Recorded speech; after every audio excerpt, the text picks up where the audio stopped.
Makalipas ang ilang taong pamumuno bilang Vice Mayor ng Maynila, patuloy pa rin ang walang humpay na pagtulong ni Vice Isko Moreno sa mga mamamayan ng Maynila.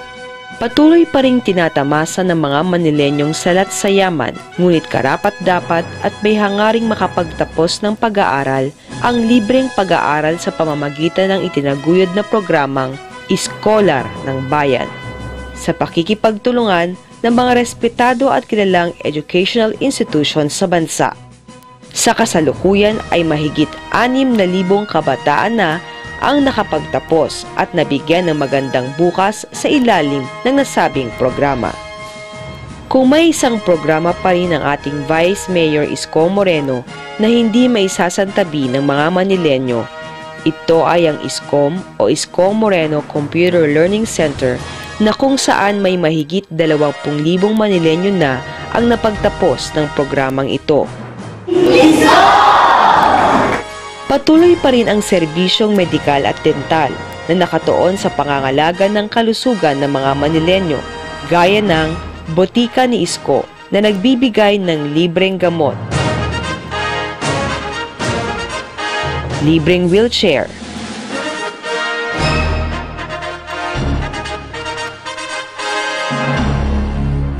Oplan Katarata, Oplan Kagat Aso, bloodletting, libreng tule, libreng padialysis, MRI at CT scan. Nabigyang benepisyo rin ang ilang mamamayan ng Maynila ng tulong pinansyal sa tulong ng tanggapan ni Vice Mayor Isko Moreno, kahit na ginigipit ng ilang tao at ng kasalukuyang administrasyon. Isang patunay dito ang paggawad ng libreng operasyon sa 2 bata na sumailalim sa matagumpay na bypass operations. Na-diagnose po siya na may sakit siya sa puso nung 1 month old pa lang po siya. Nakaharap ko po si Vice Mayor. Nakita po niya kami, naawa siya dun sa anak ko kasi po sumusuka na po siya dito nun. Sabi ko po kailangan daw po siya operahan sa puso at iba-bypass. Hindi ko po kalain na tutulungan niya po kami noon. Pinigyan niya po kami ng pang-deposit, 50,000. Natuloy po yung operasyon nung July 7 po, 2011, last year po. Hindi ko po alam na si Vice pala yung nakatulong sa amin. Dumating po siya sa UST, siya po nagbayad ng bill namin. Sobrang pasalamat namin kay Vice kasi marami po kaming nilapitan pero wala po kaming ibang tumulong kundi siya lang po. Nagpapasalamat po kami kay Vice Mayor Isko Moreno kasi baka hanggang ngayon po hindi pa na-operahan anak ko. Maraming salamat po. Habang buhay pa namin tatanawing utang na loob sa inyo yun. Ito po yung anak ko, magaling na. Nung huli lang po napag-alaman namin nung September 2011 na siya po ay may butas sa puso. Napag-alaman po namin na hindi po pala simpleng gamutan ang gagawin po sa aming anak. Kinakailangan po siya ng open heart. Napag-alaman din po namin sa ospital na meron na pong isang pasyente na pareho po ang problema sa puso rin po. At ang tumulong daw po sa kanya ay si Vice Mayor Isko Moreno po. Kaya po, hindi po kami nag-atubili na lumapit po sa kanya. Kung tutuusin po, napakarami na po naming nilapitan. Si Vice Isko Moreno ang nagbigay po ng tulong sa amin at ipinagmamalaki ko po yan. Bakit po kaya po kami na-confine at nakapag-down po kami dahil po sa malaking tulong at halaga na ibinigay niya. Isa lang po ang hindi ko makakalimutan. Tinanong niya po yung anak ko, December 21, anong gusto mong regalo kung bibigyan kita? Isa lang po ang sinagot ng anak ko, gusto ko lang pong gumaling. Yun po yung sabi ng anak ko kay Vice. Buong buhay po ng aking anak at buong buhay po namin, buong angkan at pamilya po namin ay malaki po ang tanaw na utang na loob kay Vice. Gawa nga po ng Siya ang bukod tanging sumaklolo sa mga taong katulad namin na nangangailangan at nagbigay at muling nagbuo ng butas na puso ng aming anak. Salamat po, Vice Isko Moreno. Nanganak po ako sa UST, ngunit sa di iniasahang pagkakataon po ay nailuwal ko po ito ng 6 months lang. Sabi po ng doktor, malaking gamutan talaga. Dumating po yung point na wala na talagang magpautang sa amin, wala na kaming malapitan at hanggang sa may makapagsabi sa amin na bakit hindi kami lumapit kay Vice Mayor Isko. So, ang ginawa ko, lumapit ako dito. Pero nung makita ko si Vice Mayor Isko, kaagad niya akong nilapitan. Personal niya akong tinanong kung anong kailangan ko. At umabot po kasi kami ng 6 months sa UST. At yung pong everyday na pangangailangan namin, si Vice Mayor Isko po ang tumutulong sa amin. Umabot po siya ng 100,000 yung tulong na binigay sa amin ni Vice Mayor Isko. Maraming salamat po, Vice Mayor Isko. Nawa po ay patuloy kayong gamitin ng Panginoon sa pagtulong sa mga taong nangangailangan kagaya namin na wala na talagang malapitan. Siya po ay na-detect na mahina ang kanyang pandinig nang siya'y 2 taong gulang. Pamamagitan ng audiologist ay mapa-implant po siya.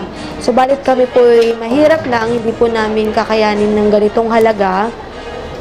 Kaya po kami po ay humingi ng tulong sa iba't ibang institusyon ng gobyerno natin. Subalit ang pinaka po nag-antig sa damdamin namin ay pagtulong po sa amin ni Vice Mayor Isko Moreno na siya po ang gumasa sa aming hospital bill.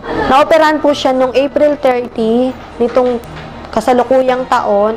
Naramdaman po namin na unti-unti na po siya nakaka-recover, na wala po ang kanyang kalikutan, malakas na po yung naririnig niya. Marami pong salamat sa inyo, Vice Mayor Isko Moreno. Kundi po dahil sa inyo, hindi po ito mangyayari para sa anak ko. Ilan din sa mga programang ipinatupad sa ilalim ng ugnayan sa barangay sa pamunuan ni Vice Isko Moreno ay ang mga sumusunod: Food Subsidy Program,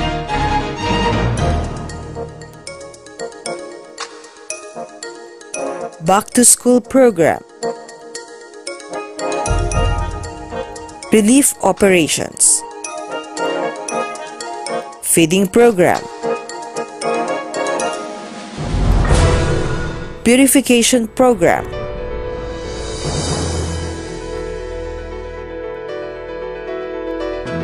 Lakbay Alalay,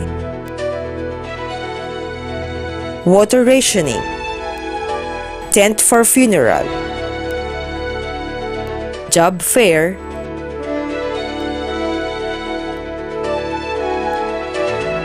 at Sports Development Program. Isa rin sa matagumpay na naisakatuparan ni Vice Mayor Isko Moreno ay ang pagtatayo ng kauna-unahan at nag-iisang session hall sa bansa na pinatatakbo ng solar power at ang electronic agenda kung saan mas makatitipid ang pamahalaan.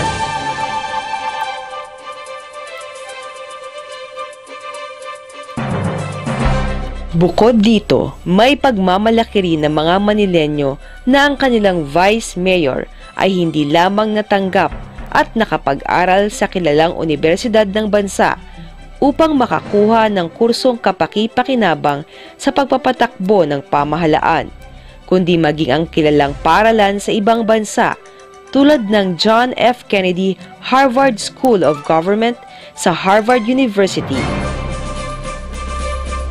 at National University of Singapore Lee Kuan Yew School of Public Policy. Pati mga kilalang babasahin at organisasyon sa ibang bansa ay kinilala ang walang humpay na serbisyo ni Vice Isko Moreno. At dahil dito ay isinama siya sa isa sa 10 tinitingalang leader ng ating bansa. Pinagkalooban rin siya ng parangal sa Hollywood, California ng Gawad America Foundation bilang Best in Public Service. Ang lahat ng ito na nakamit ni Vice Mayor Isko Moreno ay isa lamang patunay na ang bawat pangarap, maliit man o malaki, ay pinaghihirapan at pinagsusumikapang kamtin dahil hindi lang kaginhawaan at kasaganaan ang iyong ibinabahagi sa bawat taong iyong makakadaupang palad, kundi pag-asa na ang bawat pangarap na pinahalagahan at ibinahagi sa iba ay babalik din sa iyo bilang pagkilala sa lahat ng iyong kabutihang ginawa sa iyong kapwa. Makakaasang patuloy ang pagkalinga ni Vice Mayor Isko Moreno sa mga mamamayan ng Maynila sa darating pang mga taon.